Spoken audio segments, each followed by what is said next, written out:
Good evening. I'd like to call the Village Board meeting for the Village of Cary for March 3rd, 2026 to order with roll call, please. Collier, Here. Dudek, Here. McAlpine, Here. Persina, Here. Stefani, Here. Walrath is absent, Gownick. Here, please join me in the Pledge of Allegiance.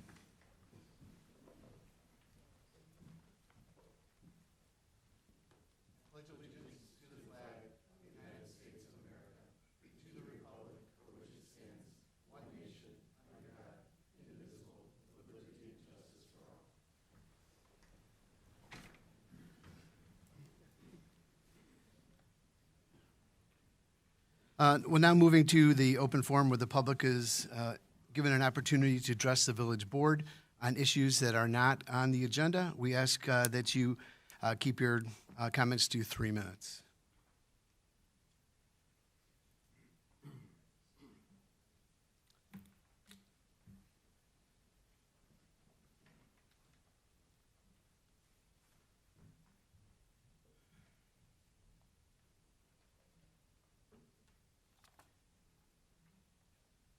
Jenny Palumbo.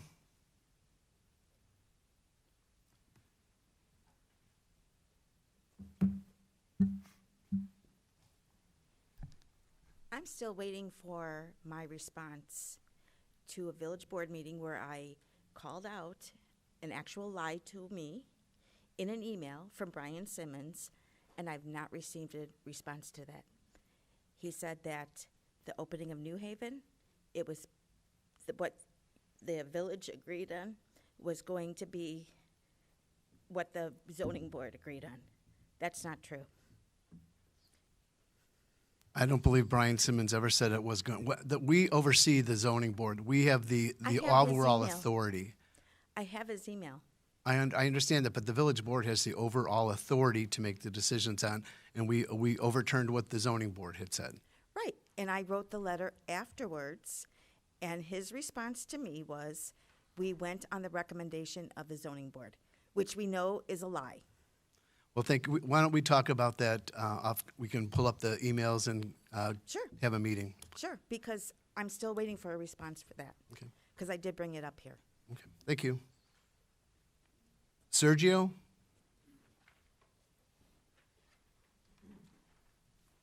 Yes, good afternoon. This is new to me. Just want to present my concerns about the calming for New Haven Drive. Okay. We're going to talk about that in our next meeting, which is right after this village board meeting. We're going to have a committee discussion on it. So I will ask you to refrain your comments until that time. When the meeting comes up for that, I will give you that opportunity. Okay? Okay, thank you. Is there anybody else who would like to address the village board on anything other than that's on the agenda? We'll go ahead and close open forum at 6:03.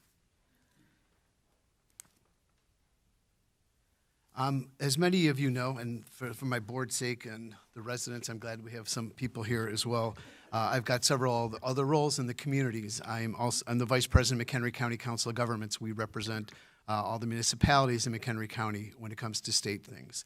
I'm also on the board of directors on the executive board for the Metropolitan Mayor's Caucus, representing 275 municipalities in northeastern Illinois, bringing me to being on the board of directors for the Illinois Municipal League, representing all of the municipalities in the state of Illinois. Currently, I spent some time in Springfield and Washington, D.C. on the behalf of the Village of Cary and McHenry County. And it's quite alarming what's going on within our state. And we are being asked to discuss this with our village board as well as our constituents as we move through this process. The state of Illinois continues to take away our local control. They want to interfere in all of the local businesses that we have right now. For instance, they just passed the transit bill, taking away all of our authority within a half-a-mile radius of our train station. They have the authority to come in and put in what they would like without any of our, without abiding by any of our zoning.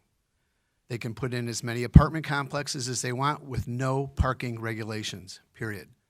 We have we're going to be talking about it right now. Our through community development, we require 2.25 spaces per unit in a residential area. Right now, the state of Illinois is going to negate that and say that we cannot have any type of parking restrictions. Could you imagine bringing in 800 to 1,000 units without any parking regulations within the city? That's a huge problem. In addition to that, they want statewide zoning authority to put in housing that we need. I am a big believer in we need housing. We need the kind of housing that each municipality is looking for. They want to be able to put in whatever they want, wherever they want. In addition to that, I don't know if anybody is familiar with the phrase ADUs, which is an accessory dwelling unit, granny shacks. They want all municipalities to engage in those. They want them. They want us municipalities to encourage ADUs in our community. When we have tight zoning, we have various properties. We have quarter-acre lots, half-acre lots, acre lots, and they're not giving any type of square footages that we need. The Village of Cary takes things very seriously. We have a comprehensive plan that is put together by the community and this village board. So we are pretty much at a loss for taking away local control, telling us what they can put wherever they want. Regarding solar farms, not solar on houses, not solar on buildings, solar farms. Right now, they said that solar farms can go wherever they want within the village. Regarding permits, they want permits issued within 2 days. Otherwise, we have to have a third party issue a permit. Again, talking about the no parking restrictions. That's a huge issue to us. Talk about financial. I've talked about this for many, many years. LGDF, which is the Local Government Distributed Fund, which is money that our residents pay into the state for their state income tax, and we are supposed to be getting 10% of that to the village for our operations. In 2011, I was a trustee at the time. Through the tough times that the state was having, we're going to tighten our belt. We're going to reduce it to 5% for 1 year.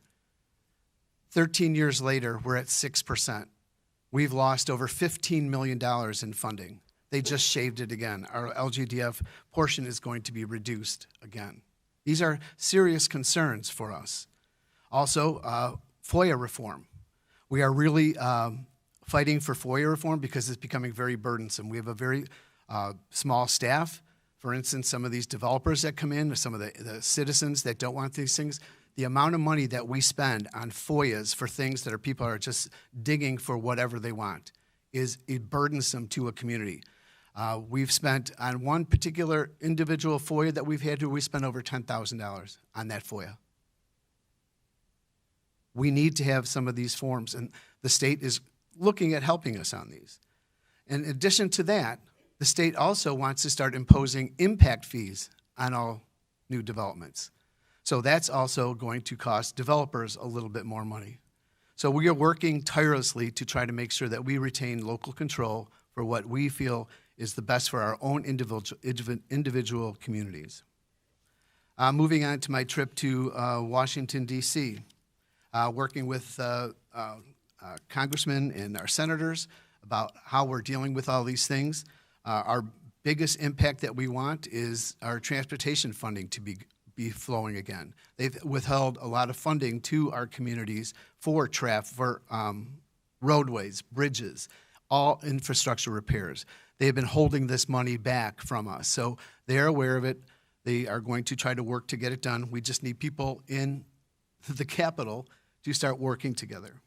In addition to that, one of our main goals when we were in D.C. was to get, we've had a lot of senators and congressmen come up to the village to look at our police training facility and our firearms training facility. They're quite intrigued at how we were, as a county, were able to get this done. And part of that is our social worker program, which the Village of Cary participates in. We essentially buy a social work program through the county. The county hired about, I think it's like 7 social workers that we share in a county, within the county. We used to have a part-time social worker that worked a few days a week, never on the weekends, never in the evenings, and we were paying about $80,000 for that. Several years ago, when the county decided they were going to initiate a shared services with our social workers because of the Safety Act, because we were told that now social workers are going to be first responders to domestics, which is a nightmare in itself, but they had to be trained to be able to facilitate these things. So we are working with our congressmen and our senators to find funding to further our abilities to have our social worker program housed in our former village hall, which is now part of the McHenry County Regional Training Facility. So the back half of our old village hall where our jail was and the police department, that needs to be renovated to be able to house the social workers effectively. Actually, part of this has worked out pretty well. The social workers are making an impact. The calls for service for repeat domestics have dropped from what our sheriff and our county board chairman have told us. So that's a good thing. So we want to be able to make sure that we are enhancing this and being able to provide the services that we are desperately needed to provide to the constituents in McHenry County. So I just wanted to give people a little bit of a heads up. We got an uphill battle. One of the problems that we had that we just found out yesterday from the governor's office, we had asked him to halt any of these things with the zoning and housing because he's told us that we are short 330,000 units of housing in the state of Illinois. So we've asked him to put together a task force to let's work on these things regionally to figure out what's best for all of us. And he said no, that the current legislation that has been presented right now, he wants us to just redline it, come up with our compromises and things that we want to do. This is a big deal. This is a big deal. This is going to infect the entire state. So we will continue through the roles that I have and the other mayors that I work with and all the other leaders. We're going to make sure that we are taken care of. So I wanted to make sure that people are aware of that. We're going to be talking about it more frequently at all the board meetings. We're going to be giving updates. All municipalities have been asked to do this and making sure that people are aware of what's going on. So with that, I have nothing else in my report other than to congratulate this young man. He's been with the Village of Cary for 12 years.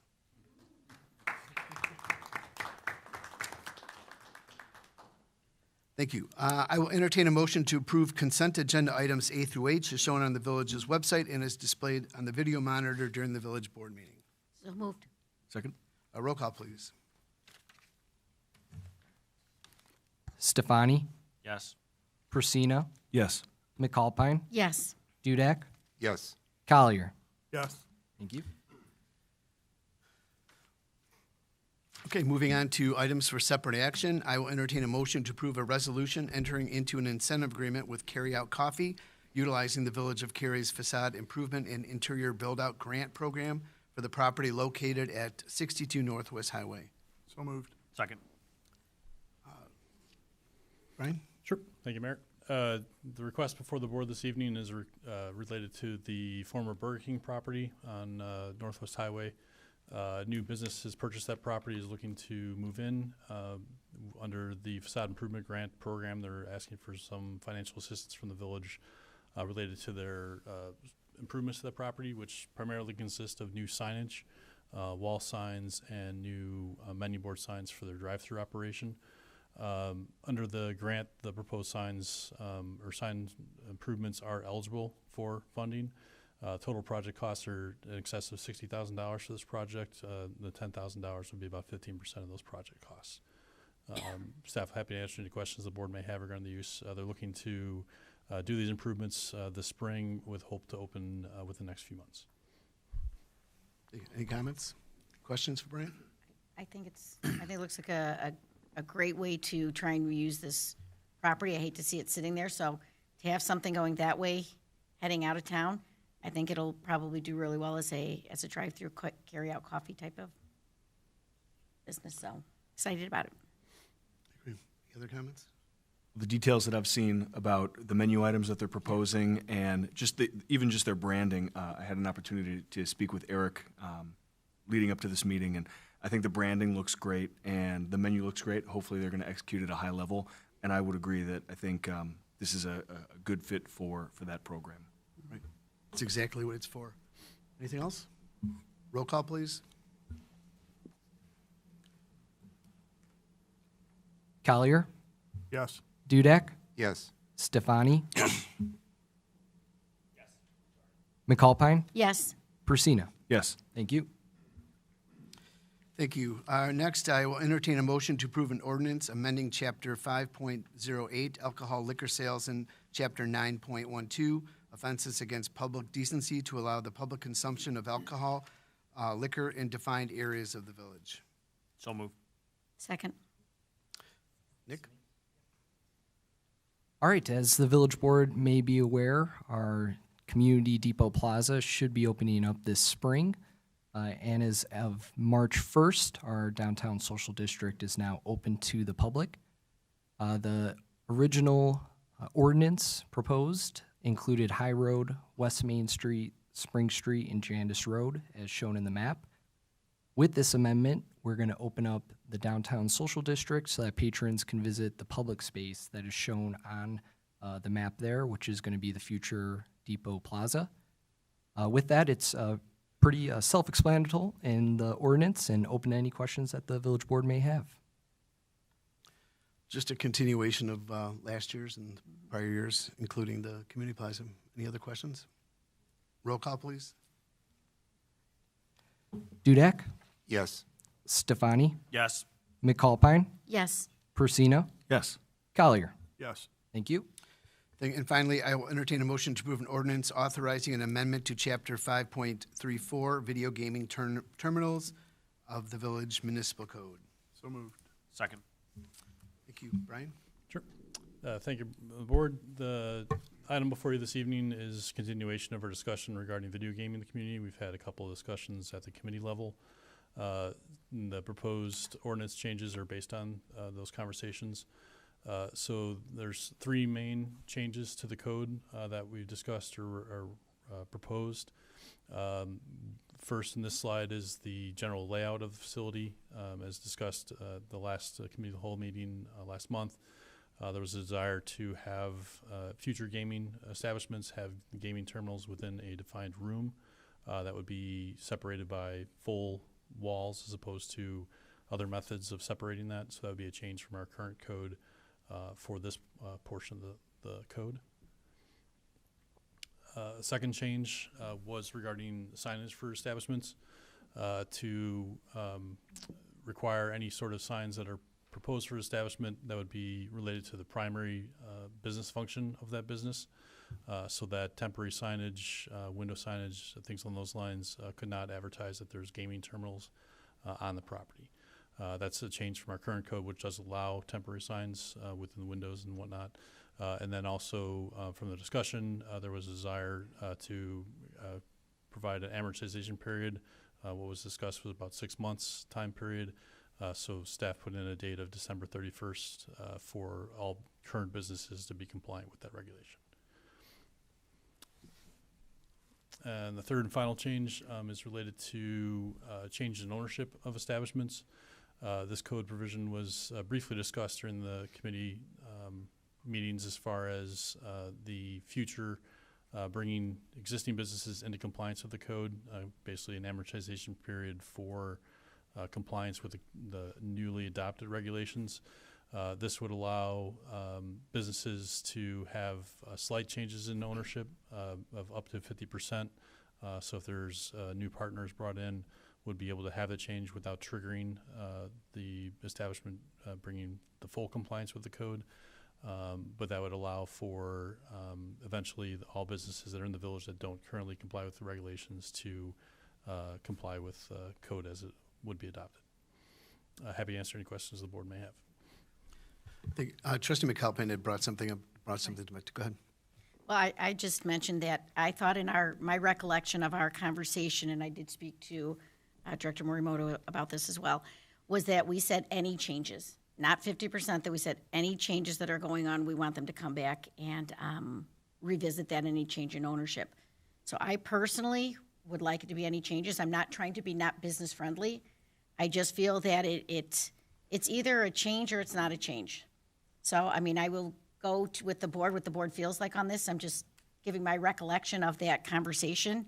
And then I did speak with trustee Collier, and I think that he brought up a really good point too about what we need to do, and I'll let him elaborate on that with the changes going to out to the businesses. Sure. I don't remember the 50% either. I could be wrong. I have two questions though and one comment, or one question. When you say business ownership change and you're at 50%, does a new person that comes into the business or part of the ownership have to be on the gaming license no matter what? So when we license an establishment, some businesses will have multiple owners that are on the establishment. So if it's a single owner entity and they wanted to bring in a partner to be on that license, that would be less than, it's greater than 50%. So it'd be brought on one individual person that would not trigger this code provision. But if you were to have multiple owners brought in, or the ownership of the entire establishment changed, that would trigger this provision.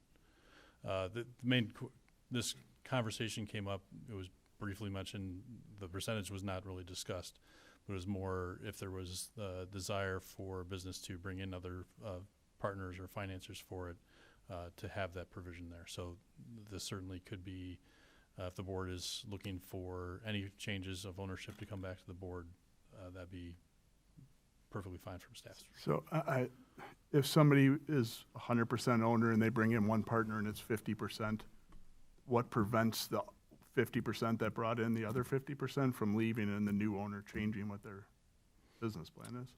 So in that case, if you were to have a new owner, if it became 50% two owners and the original owner left, that would be different than what is currently as of today. Okay. That would trigger this provision as well, because your ownership would be different as of May 1st of this year. Okay.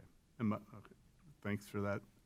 My comment was, how many businesses now are existing with gaming license, and how are we notifying them of these changes in person?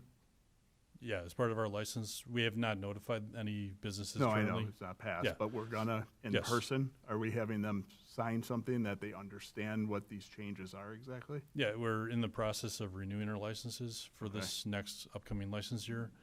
So when those licenses are issued, we'll indicate what the new regulations are, and then if there's provisions that need to be complied by a certain date, that they would need to comply with that. So the signage would be an example that we would say any existing signs would need to be removed by December 31st of this year.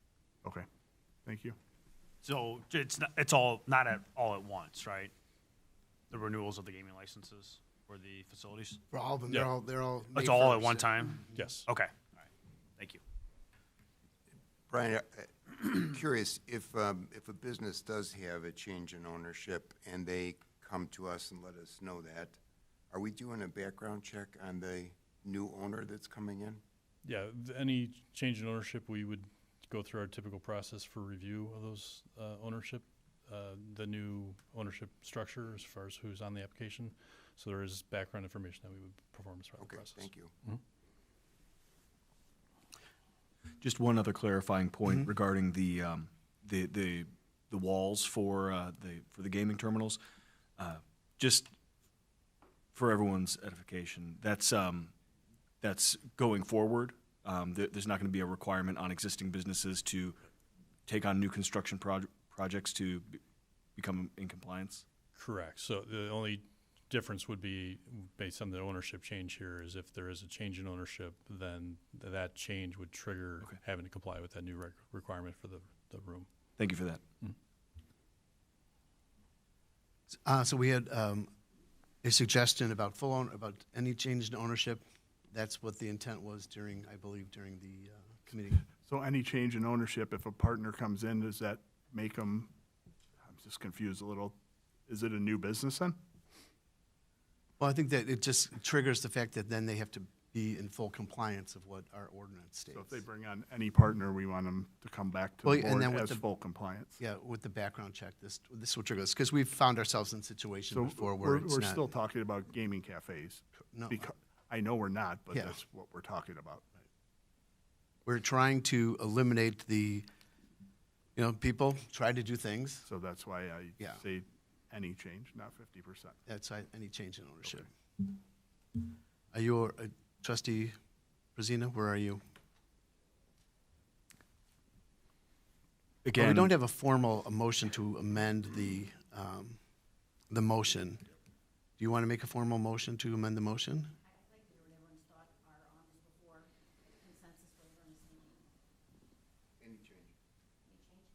Yeah, any change, that's what we talked about.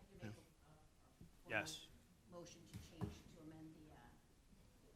amend the ordinance to any change. Okay.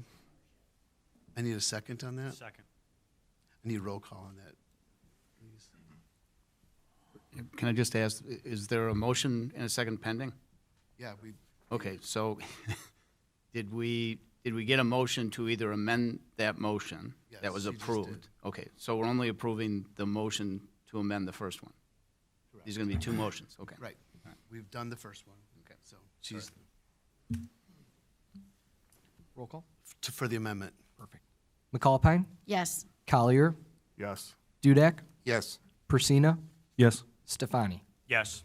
Thank you. And I will entertain a motion to approve ordinance authorizing an amendment to Chapter 5.34 Video Gaming Terminals of the Village of Cary as amended. So moved. Second. Roll call, please.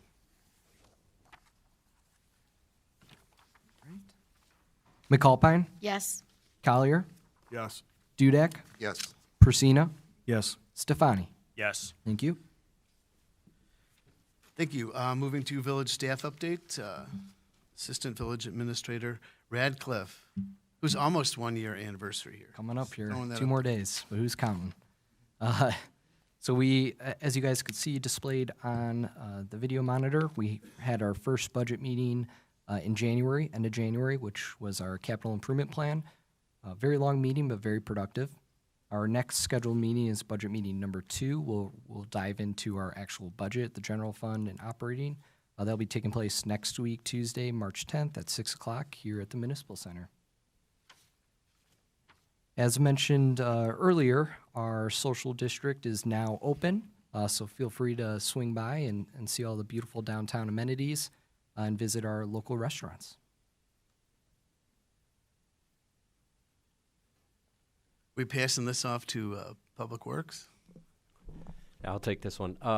Couple of announcements. Our yard waste collection with Flood Brothers is going to start on April 6th. Flood Brothers provides weekly unlimited amounts of yard waste collection to all single-family customers with active accounts with them. There are restrictions. Residents are to use the craft paper bags, 33-gallon containers, or bundle their brush. For further information, please visit floodbrothers.com.